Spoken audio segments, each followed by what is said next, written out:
I know, right? The music is so nice. It's catchy. It is super I always do what catchy. you do. You always do what I do. Exactly. I mean, because this is, right now we're going to have a happy segment for you. Welcome back to the C Morning Show's Movie Talk segment, where we give you some recommendations of movies, this time based on real events. Let's go. Yes. All right, I'll go first. Yes. So my first movie recommendation is The Tale. Let's have a look at the trailer.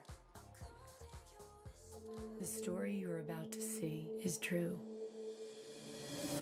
as far as I know. When I was a child, I was obsessed with changing myself. Now I don't even remember who I used to be. Jennifer, sweetheart, I found a story that you wrote in English class. Where'd you find it? What matters is what it says. I've met two very special people. Bill is an excellent coach. Jenny, do you trust me?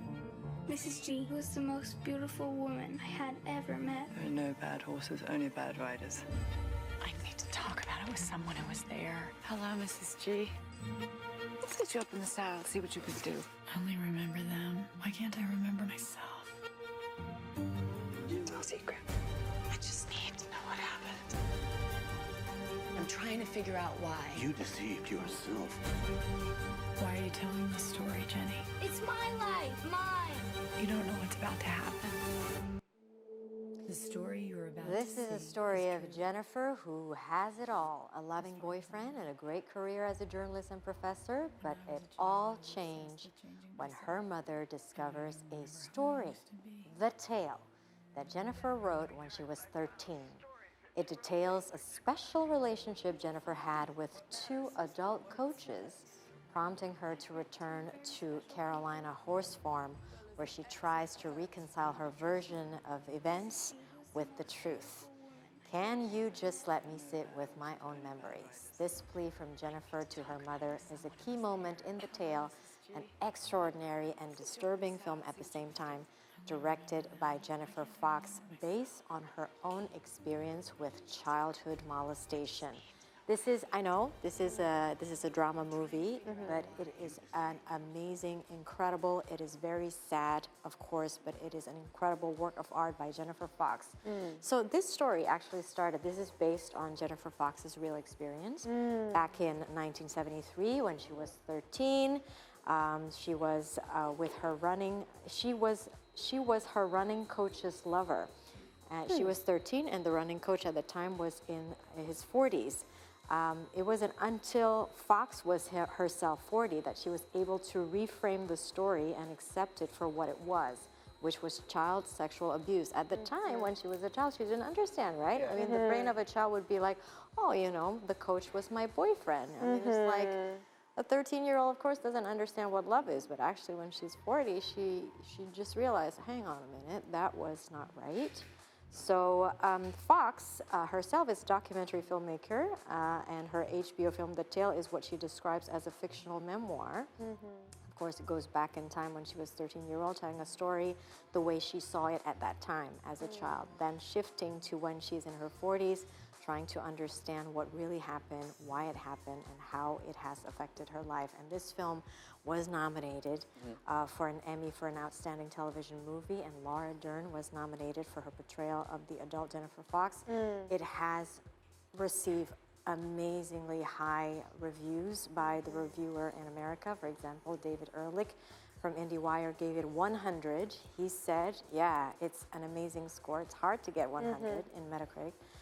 He said, an immense, brave, and genuinely earth-shaking self-portrait that explores sexual assault with a degree of nuance and humility, often missing from the current discourse. Also, Jordan Hoffman from The Guardian said, I want more people to see The Tale because it's such an innovative, honest, and important film.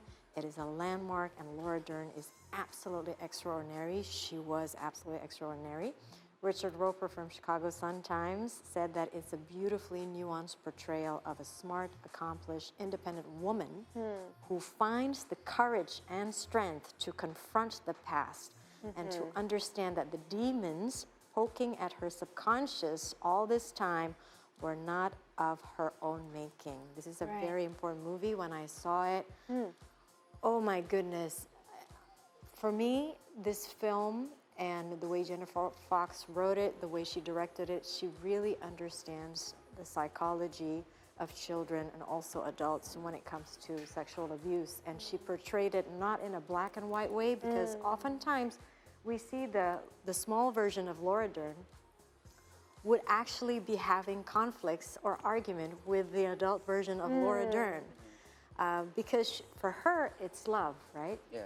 For her, the abuse at that time was love. She didn't understand, so she kept having this conflicting feelings about the abusers, who were the coaches of her when she was a child. But the adult just kept thinking there's something wrong. And the way it's edited, the way it's told, the dialogue, the cinematography, everything, just packaged this really difficult story in, ironically, a perfect way. So definitely recommended to watch this. Yeah, I think one of the good way about movie that is based on true story, Yes. especially like this, such a huge emotional thing, is that you're able to explore the storyline in such details because it actually happened, especially with the director, I believe. Yeah. Yeah, and so I think it is very relatable to anybody who also probably going through that same experience. Exactly. They're able to relate to this movie and potentially also look back to their own experience and try to find a resolution. And this is such an inspiring movie. And also like the storytelling and the production, amazing. Yeah, so that's my first recommendation, guys. What's your second one? The second one is actually, you can access it on Netflix. This features one of my favorite actresses of all time, Jessica Chastain. It's The Good Nurse. Let's take a look.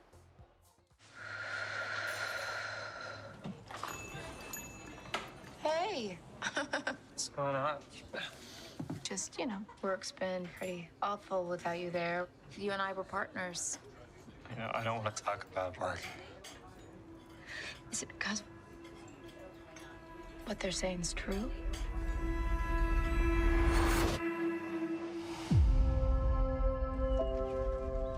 So, how are the girls? They're really good, but I'm working a lot. You still owe me for last Friday, but it can wait, really. Oh, no, I'm sorry. The Good Nurse, directed by Danish filmmaker and screenwriter Tobias Lindholm. The chilling drama tells the true story of Charles Cullen, a hospital nurse whose countless crimes went undetected for years. Afterwards, ICU nurse Amy Lufferin discovers that her kind new colleague, who is selflessly helping her manage her personal and family life, is actually hiding a sinister secret. She then started to face various challenges as she begins to suspect Charlie's involvement in a mysterious death at the New Jersey hospital. Yes, so this film also has been widely and kindly and reviewed by a lot of very prominent film reviewers. That is summarized in Metacritic, and I will read you some of them, why you should watch this film, by The Observer, for example. This film is a prime example of how thrilling it can be when two extraordinarily gifted artists, which is Chastain and Redmayne, pool their resources to turn a routine thriller, because it's like one of those really, really good thrillers, but this is with really, really good actors as well, into a memorable work of art. And I completely agree with The Observer. The Pace also said good things about this film. Once The Good Nurse establishes that something undeniably fishy is going on, it quickly cascades into a perfect amalgam of a tense detective thriller, a gut-wrenching psychological drama, and a staggering showcase for Chastain and Redmayne, who delivered two of the finest performances of the year. Wow. Because truly, I can imagine if the actors were not them, I think it's just going to be another thriller, another crime thriller that is based on a true story. But because of their skills in bringing out the nuance of the characters, especially the characters of Charles Cullen himself, because he is playing this nurse who is very caring, it's like, of course, the job of a nurse is to care, but there has been many cases, other than Charles Cullen, where there are nurses or medical professionals who actually kill their patients for whatever reason that is in their head. And so I really, if you're into thriller and drama, this one I really recommend.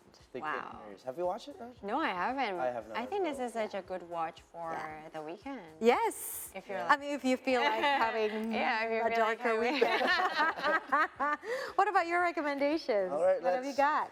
Okay, I'm going next, I guess. Yeah. Okay, so while Marissa gave her recommendations on thrillers and something really deep, let's go a little bit light with my recommendation. Okay. All right, my first recommendation is called The Green Book, and I'm sure all of you are familiar with it. Yes. Won the Oscars, so let's do the trailer first. Yeah. Some guy called over here, a doctor. He's looking for a driver. You interested? I am not a medical doctor. I'm a musician. I'm about to embark on a concert tour in the Deep South. What other experience do you have? Public relations.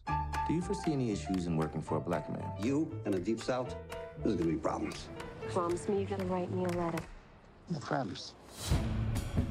Tell me that don't smell good. I've never had fried chicken in my life. You people love the fried chicken. You have a very narrow assessment of Dr. it. Don Shirley is a world-class African-American pianist who's about to tour the American South in the 1962. In need of a driver and protection, he recruits a man named Tony Lip, a tough-talking bouncer from an Italian-American neighborhood in the Bronx. Despite their differences, the two men soon develop an unexpected bond while confronting racism and also danger, including segregation.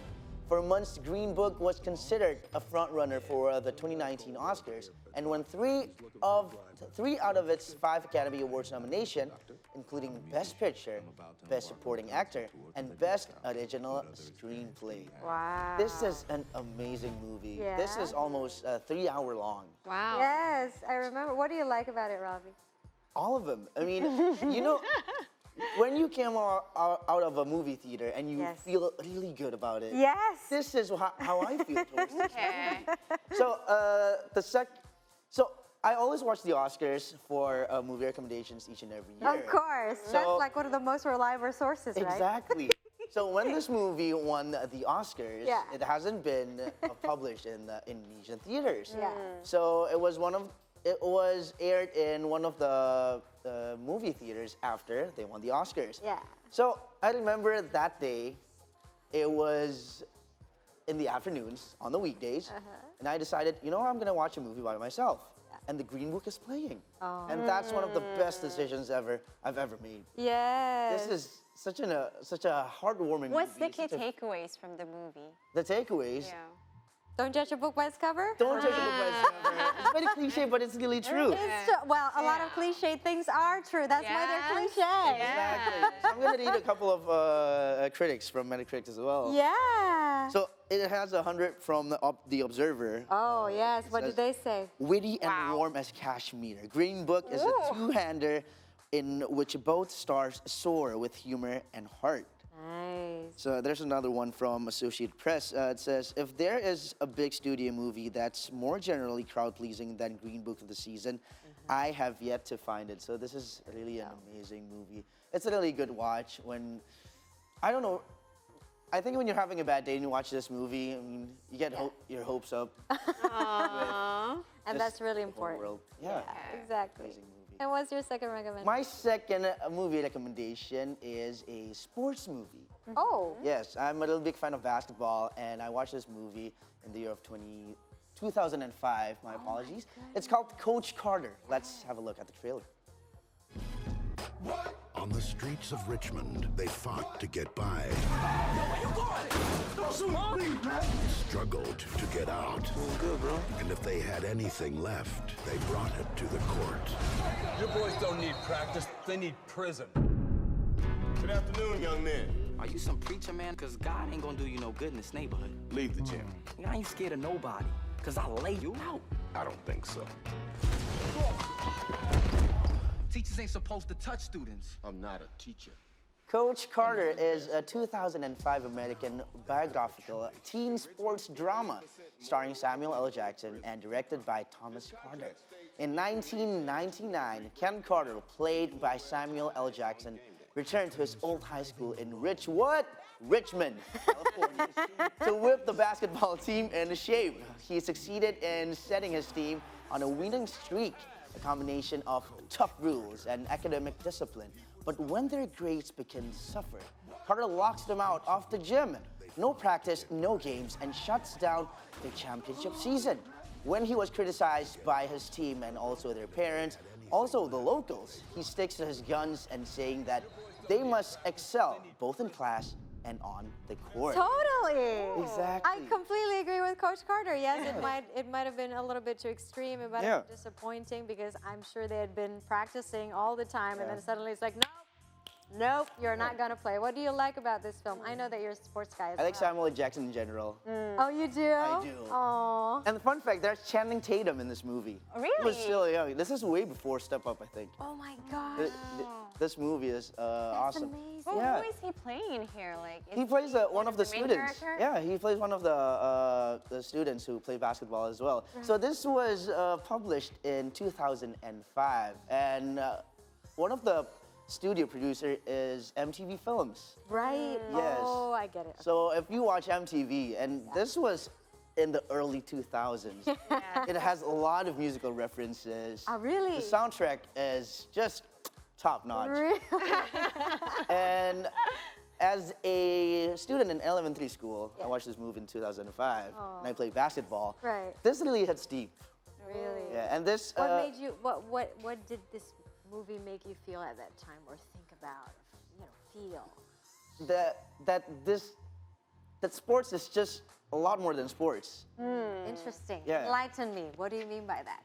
I mean, sports teach us a lot of discipline. Yes, that's true. But not only just physical, also mentally.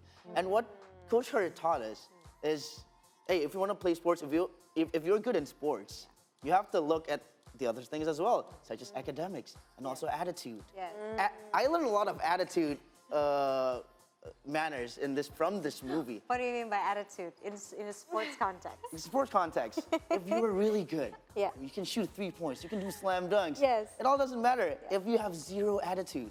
It's like humility. That's true. Exactly. That's true. Yeah, for all of you basketball fans out there, and if you're also a big fan of sports, this is the movie. I'm sold, Ralvi. Yeah, completely. You know what? Films like this really reminds me of other sports-themed films, like Remember the Titans.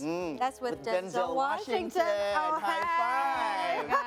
Look at that. I haven't watched that. That one is also good. If this one had Channing Tatum in Remember the Titans. Was that Ryan Gosling? Ryan Gosling. Ryan Gosling, season 2. Such a young Ryan Gosling with his hair. I know. And then another one that is more recent is The Blind Side with Sandra Bullock. Oh my goodness, I can watch that movie again and again and again. Yeah, but I also love like sports documentaries or movies like The Last Game. Last Dance with Michael Jordan. Michael Last Dance was Michael Jordan. I have not watched that, so I'm gonna watch it. There's a lot of cool documentaries. And also in Netflix, there's this life coach by sports coach around the world. So different coaches, like from tennis and from sports, from basketball. They talk about their approach, how they coach their pupils, and also how the normal human beings can implement that in their daily lives. Oh, that's really cool and inspirational. If you like sports, documentaries, philosophies, you can also check that out. That's great. And what about your recommendation? Marissa gave us some thrillers and dramas. I gave us some sports and some light entertainment movies, right? I think for me, it's about a real story of coming out of a company and breaking out the stereotype as well. So let's check it out. The first one is The Exchange. Let's see the trailer. مطلقة ولا قاعدة بالبيت 13 سنة ما اشتغلت. بس انت قدرتي تعتمدين على نفسك تحملين مصاريفك. كوزين أنا عايشة بعالمين منفصلين، عالم يخصني وعالم يخص أهلي. تعودت إني أتكل على نفسي. إيه منور أنا علشان كذي جايتك وتقولين إن عندك بزنس؟ عندي 5500 درهم. أنت شايفني واقفة هني من زمان. أنا ما شفت أحد. So the series is set in 1987, 3 years before Saddam Hussein's invasion of Kuwait.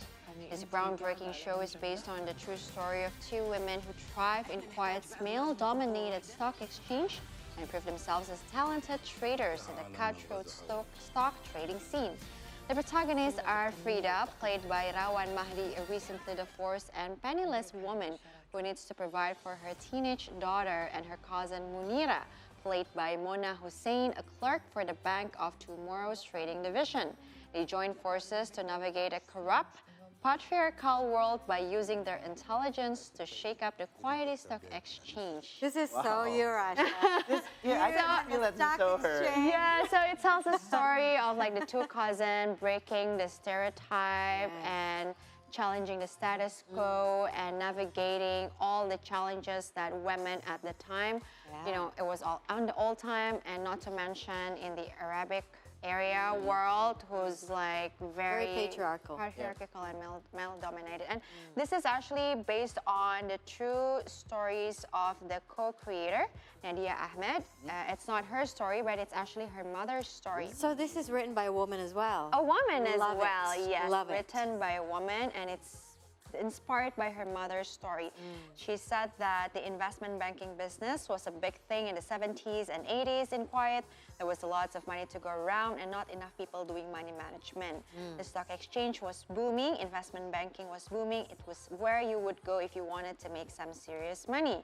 My mom was a single mom. She was solely financially responsible for me, and she wanted the best for me. So she entered the investment banking world, and I was consistently around women who were also doing the same thing, who were shattering stereotypes of Khaleji, or people of the Arabic Peninsula women.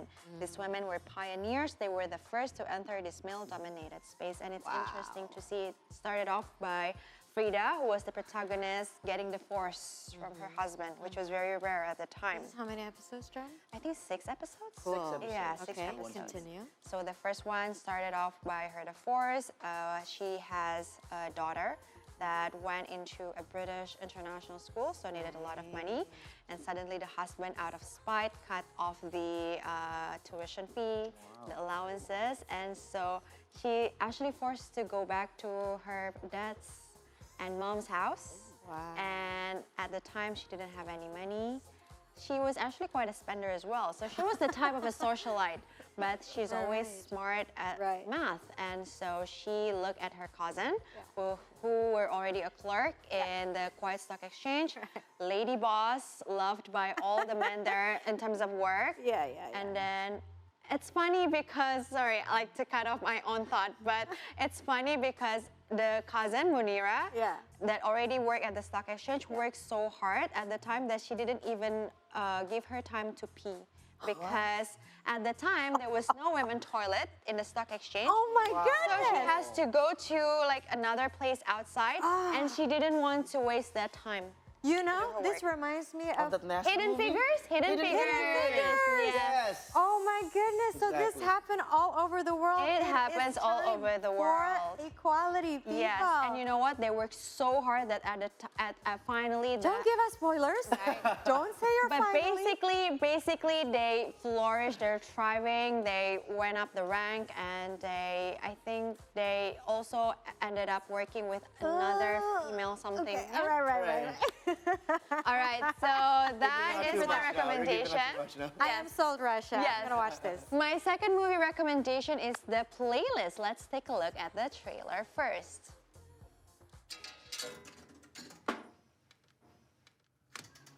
Vad är egentligen musik? Rent tekniskt så är det ju en rad ljud som är ihopsatta för att skapa en reaktion i det mänskliga sinnet. Men det är ju så mycket mer. Jag tror att det finns en stort hål i marknaden. Eftersom ingen vill associeras med Pirate Bay så är det ingen som kliver fram och skapar en riktigt bra musiksajt. Du vill mäta dig med Silicon Valley? Musik för alla. Främst så ska vi bygga världens bästa musikspelare. Vi behöver egentligen bara snacka om de här musikrättigheterna. So The Playlist is a Netflix mini-series about the start of global music streaming platform Spotify. It is inspired by the book Spotify Untold, written by Swedish authors Sven Karlsson and Jonas Lehen Hofud. The series is a fictionalized version of real-life events and features 6 episodes with an average length of 15 minutes each. It is a story about willpower, accessibility, and big dreams which can help regular people challenge the status quo through the evolution of music and distribution. So what's interesting about this movie is that it's 6 episodes, but it tells the same story, but from different POV.